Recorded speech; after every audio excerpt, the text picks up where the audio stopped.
This video is brought to you by TS4U IT Engineering Bootcamp. Are you looking for an IT bootcamp? In your journey with TS4U, you will get workshops and tasks every week, hands-on practice, technical tests and tasks, show and tell, mock interview. And we get paid fully only when you get a job. You can get affordable student loan.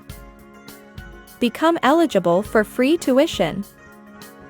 We offer industry-demanding IT boot camps.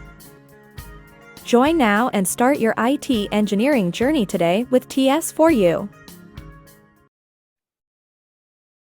So can you explain the key features of EC2 such as auto-scaling, load balancing, and security groups?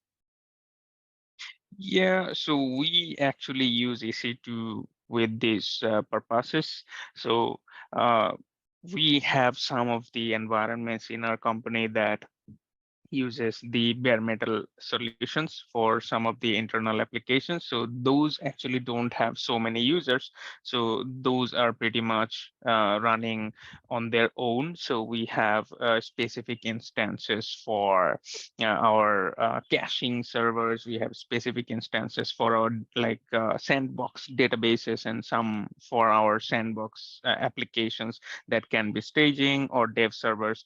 So some of the internal productions also run on the EC2 instances. So we actually choose that, okay, how many users will use this application. So for after analyzing all those requirements, we actually choose that, okay, this application needs to go in just one bare metal server. These applications needs to go to an auto scaling or in a load balanced environment. So we actually choose based on the requirements that we have, like our project manager shows us that, okay, these are the number of users that will use it, and these are the teams that will be actually using the application. So based on if the application is internal or if the application is external, or like multiple clients will use it.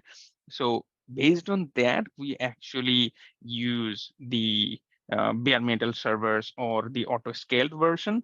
So if we use the bare metal one, so we just go ahead and launch some of the EC2 instances and configure our servers with the Ansible tool, and then we just install the applications. Like if it's staging, then we just push our staging configurations and launch the application.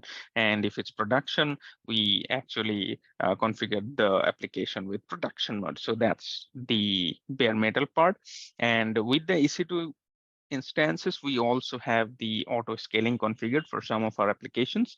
So those applications are actually resource heavy. So they requires the load balancers in front of them. So our clients actually use the internal B2B panels that we have, the admin panels. So they actually need to be this application available all the time. So for those reasons, we actually didn't want to go for direct bare metal instances, because those instances will actually be a single point of failure, right? So for those reasons, we actually opted to go for the auto scaling, so that we will have multiple instances, so that even the one instance crashes, we have some other instances to actually back that up, right?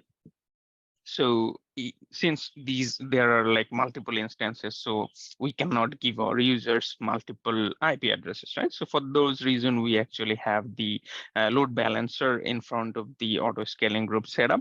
And for our use case, we use the AWS ALBs in front of our auto scaling group. So the setup is kind of like we have an ALB in front of our auto scaling group, and the auto scaling group has some target groups. So our auto scaling group actually reads what's coming from the user end, like it analyzes the metadata, it analyzes the headers, it analyzes which URI the user wants to go, and based on that URI, it actually sends the traffic to appropriate appropriate target groups. So those target groups has multiple instances configured, and the load balancer always checks that if the instances are healthy, and if one instance, let's say, crashed, the load balancer actually marks this as unhealthy. So that instance won't actually receive any traffic. So we kind of have our own resilient, high available setup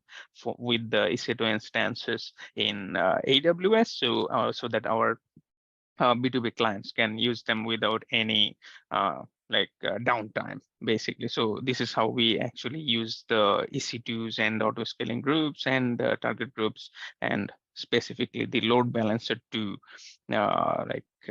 secure and make our system resilient, right? So that it can actually be a fault tolerant system, so that if something happens, it actually corrects itself.